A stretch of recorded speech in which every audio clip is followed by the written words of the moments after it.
I want a statesman in office. I want more statesmen in office. And yeah, I'm not politically correct. If you're a woman, you're a statesman. You're not a stateswoman. I don't do that PC crap. Yeah, hey, I'm the coolest, most politically incorrect conservative black man on the planet. I do not do political correctness at all. Too bad if you don't like it. Don't listen. Telling you like it is. Hey, another thing. Nobel-winning, prize-winning physicist who once backed President Obama this is a Washington Times.com story. He once backed Obama. It says the president is dead wrong on global warming. I'm not making it up.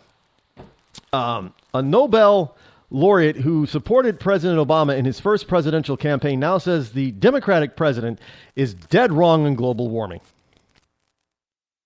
Yeah, he said that. Dead wrong. Hey, Mr. President, you're wrong on global warming. You can't, it's not right.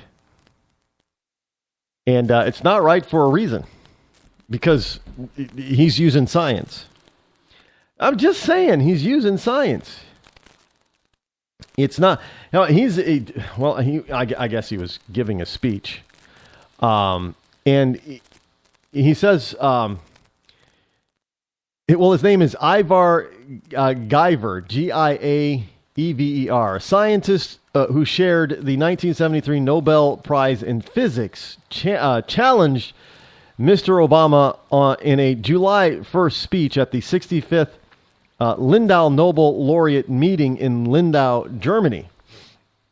His speech, Global Warming Revisited, came in sharp contrast to the effort by another Nobel laureate, Brian Schmidt, who introduced the Mainau Declaration 2015 on climate change. And he says, we believe that the nations of the world must take the opportunity at the United Nations Climate Change Conference in Paris in December 2015 to take decisive action to limit future global emissions, said the declaration, which was signed by 36 laureates, according to Time magazine. Now, Mr. Schmidt was actually born in Montana, shared the Nobel Prize in Physics in 2011. Now, he says failure to act subject future generations of humanity to unconscionable and unacceptable risk. I don't know what the unacceptable risk is. In his speech, however, Mr. Giver, Global Warming Revisited, cited a statement from Mr. Obama's State of the Union address on January 20th, in which the president said that no challenge poses a greater threat to future generations than climate change. Mr. Giver said, how can he say that? I think Obama is a clever person, but he gets bad advice. Global warming is all wet. Now, his recommendation, he says, I would say that global warming basically is a non-problem. Just leave it alone and it will take care of itself. Hallelujah. There are a bunch of scientists that are saying the same thing. We don't affect Mother Nature in that way. We can't, in such a short period of time, do such a tremendous planet-wide global devastation that Mother Nature can't do anything about it.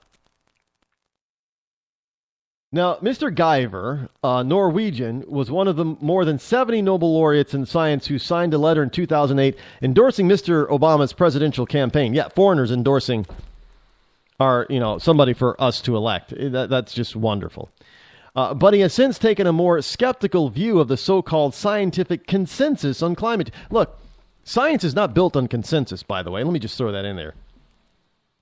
Now, Mr. Giver resigned from the Advanced Physical Society in 2011 over its statement that the evidence is incontrovertible that global warming is occurring. In other words, he's saying, we can't say that.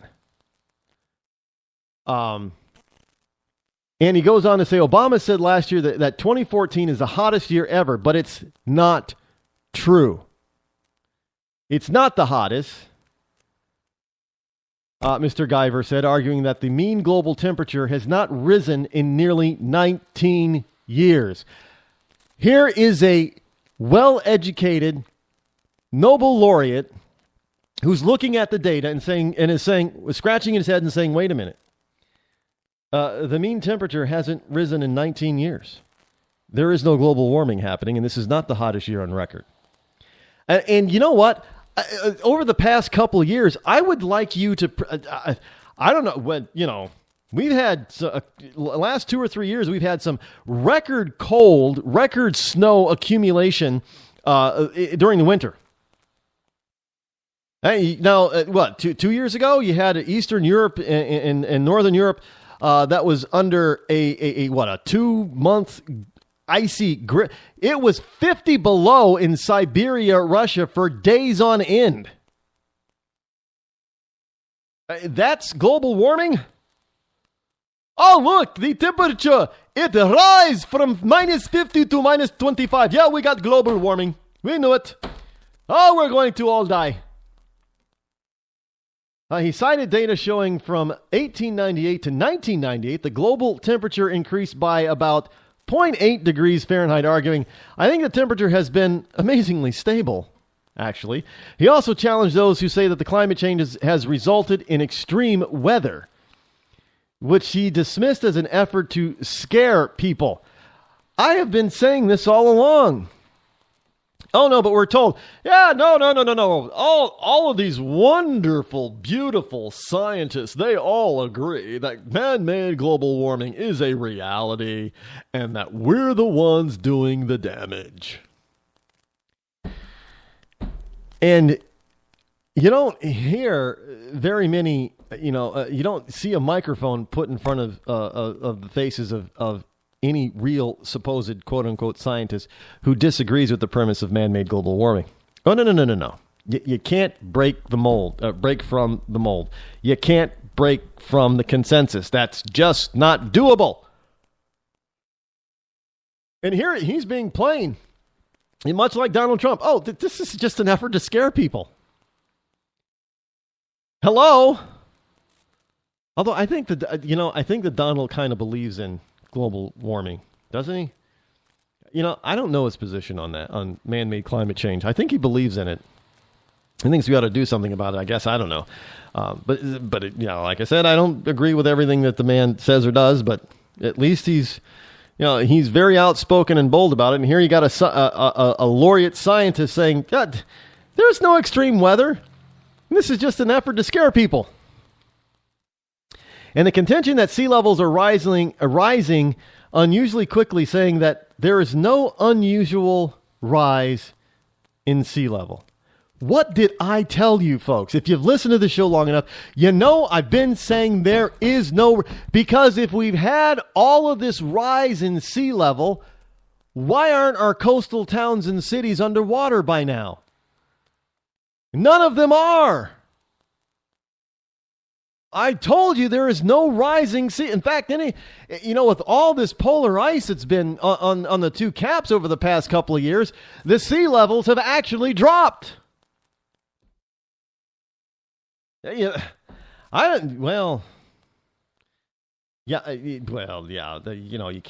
can't tell. No, Rod, you can't tell the truth. You can't go by the truth, Rod. That just won't work. No. You can't use facts, Rod. You can't use factual scientific data, Rod. No, you want what? Hey, Rod, you want to use NASA pictorial evidence of the growing polar ice caps and ice cover? Especially over the winter when nearly 90% of the Great Lakes was covered in sheets of ice. If you want to use that evidence, Rod, no, you can't use that, Rod. We're not here to use evidence. We're not here to quote factual science, Rod. Who the hell do you think you are, Rod, to want to use facts and figures and evidence that shows that the ocean levels are not rising, the seas are not rising, the temperature is not rising, and, mankind is not in charge of Mother Nature. Oh, who are you to use facts to prove that, Rod? You can't do that. You're not a scientist. No, I'm just using scientific data. You can't understand scientific data, Rod. You're not a Nobel laureate. Okay, well, this Nobel laureate just said that we're using all this information just to try to scare people. Oh, what the hell does he know? He's a Nobel laureate. He doesn't know anything, Rod. You can't use that. He's a rogue. Well, there's a lot of Nobel laureates that they're all rogues. Oh. So anybody who disagrees with you is just a rogue. That's right. Because you have consensus on the science. Not facts, just consensus. That's right. Newsflash.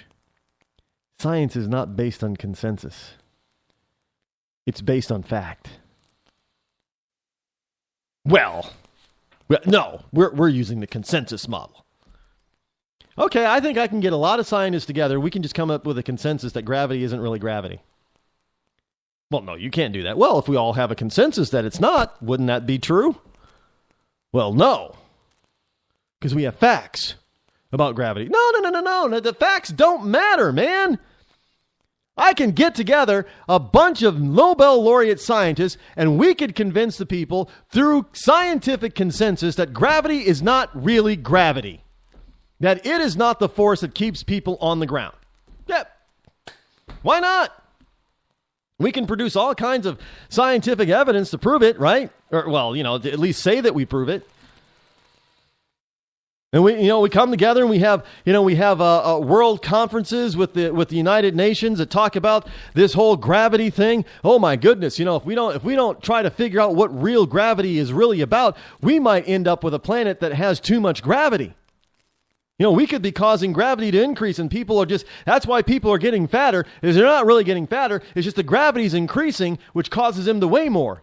We got to do, and it's man-made, we got to do something about that. I could come up with a scientific consensus and that would be science, right? Well, no, Rod, because there's all kinds of scientific evidence that says that gravity is gravity and gravity is constant. Well, that doesn't matter because you just told me that consensus is ruling the day on this stupid man-made climate stuff. And that man has got to pay through the wazoo in order to fix something that isn't broken. Because of scientific consensus.